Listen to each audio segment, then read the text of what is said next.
Hi, I'm Rob. And I'm Rob. And this is Ask Rob and Rob. Welcome to Ask Rob and Rob, where every Tuesday you ask 2 questions and we give you 2 answers. It's simple, it's effective, and thankfully we can keep it going because we've got another couple of excellent questions to answer today. Before we get into those, Rob, how about a quick recap of how someone can send in a question of their own? Okie dokie, you've got 2 easy options. You can call in. You can call in on 013 808 00035 and leave us an answer phone message there. Or you can go to propertyhub.net/ask and record a message through our website. If you can mess it up, don't worry, you can record it again. It's not live, no pressure. That's all on us to deliver you some good answers. So let's try that. Hi, Rob and Rob. It's Adamish here from London. First of all, like everybody else, I'm going to thank you very much for all the free content that you provide on the internet and on your podcast. I've read your book and I've been through your courses as well, and it has massively helped me improve my confidence into getting my first buy-to-let. And as such, I'm looking for properties and looking to get properties this weekend in the Manchester area. My question has to do with buy-to-let mortgage. I've spoken to a mortgage advisor, and what they have advised me is when I'm refinancing my current property is to use 5-year buy-to-let, because apparently the checks are more relaxed on it, and I can get finance easier as well for buy-to-let on it. I just wanted to know, what are your views on it? What do you think in this current climate?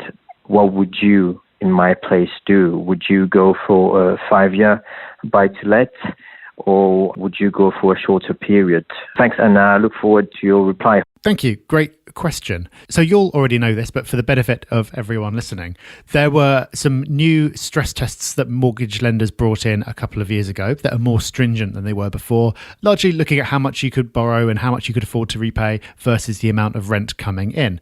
Those checks apply to many types of lending, but they don't apply to any fixes of 5 years or longer. So what you're saying there is that by going for a 5-year term, you're going to have more leeway in how much you can borrow. But should you tie yourself in for those 5 years? Well, there are 2 factors to think about. One of them is interest rates. So you don't want to fix now if there's a possibility that rates are going to get significantly cheaper and you end up spending a few years paying more than you otherwise would. That is a possibility. At the time of recording, interest rates have just been held constant, but the question was whether they'd be moved downwards rather than upwards. So there's a possibility that they'll go down a little bit further. But there isn't much further down that they can go. Also, rates at the moment are very competitive because lenders are very keen to do business and trying to take business away from each other.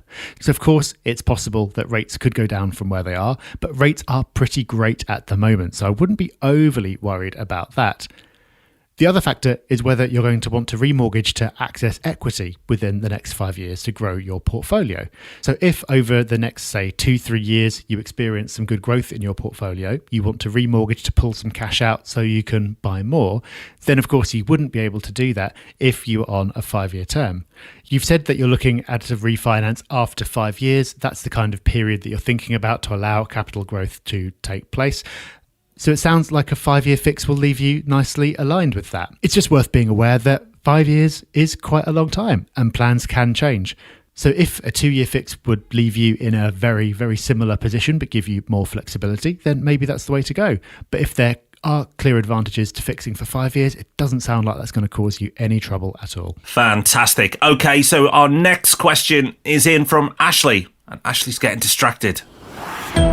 Hi Rob and Rob, it's Ashley, it's calling from Wales. Firstly, really good podcast. I've been listening to you guys for about 2.5 years now. I've pretty much listened to nearly every single one of them. I've gone back to the beginning, so 5 stars from me. I've done 2 flips on properties and I've got quite a bit of equity behind me now. I'm looking to get into vanilla buy-to-let, just the standard loan, buy-to-let, let it sit, get the cash flow and also hopefully increase over time.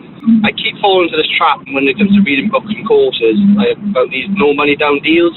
And a part of me is thinking, should I hold my money and then obviously try and do some deals with that? Or do you think I should just get started, set up a limited company, and then just keep buying a buy-to-let every single year? And over time, then the next 10 years, hopefully I'll have about 10 of them. I'd love to know your thoughts. Ashley, I understand. The wonderful thing about property is there's so many options. There's so many ways you can invest. But that is also one of the biggest problems for people starting out, because what do? You've got this shiny strategy, you've got that sparkly strategy. Which one is right? Well, it sounds like you already know. It sounds like you've got that plan in place. You want to buy a buy-to-let every year for 10 years, and by the sounds of it, you'll be in a great place if you do that. Now, that is quite an exciting strategy, a property every year. But there are some creative and wacky and wonderful ideas out there that will make that seem a little bit dull. And the fact that you refer to it as vanilla buy-to-let, suggests that. I know that's what it's called, but you know what? Vanilla can be tasty, and vanilla can get you to your goals. I think this is a great lesson for everybody, whether you're starting out in property or you've done a few and you're wondering where to go next, is don't get distracted from your own goals. If you know what you need to do, you know the process that you need to go on, and stick to it. There is going to be some beautiful slick marketing out there telling you about no money down and other wonderful creative strategies. But if you already know how to hit your financial goals, then just stick to your plan. Don't get distracted, because going to try something else for a year or two could set you back a year or two. That you find out it's not as easy as it's been made out to be, or that it doesn't work at all, or that it wasn't right for you. It may work, but it might not be right for you. It may not seem right now like a big thing, spending a year or two checking out these other options. But actually the snowball effect you get with property, where you build that momentum once you start building a portfolio, will halt if you go off and do other things. So stay focused, stick to your plan. By all means, look and absorb the information, but take confidence in that you know how to hit your financial goals. You know what to do. And actually, a lot of people don't. So don't be disheartened. You're in a great place right now. Stick on that path and you'll end up exactly where you need to be. Lots of wisdom there. Ashley, I hope that puts you back on the right path, and I hope you achieve those goals. It sounds like you will. So thank you to today's questioners for their wonderful questions. If you'd like to send in your own, then just give us a call, 013 808 0035, or go to propertyhub.net/ask. You do that, and then we'll see you back here on Thursday for the Property Podcast. Until then, bye-bye. Bye-bye.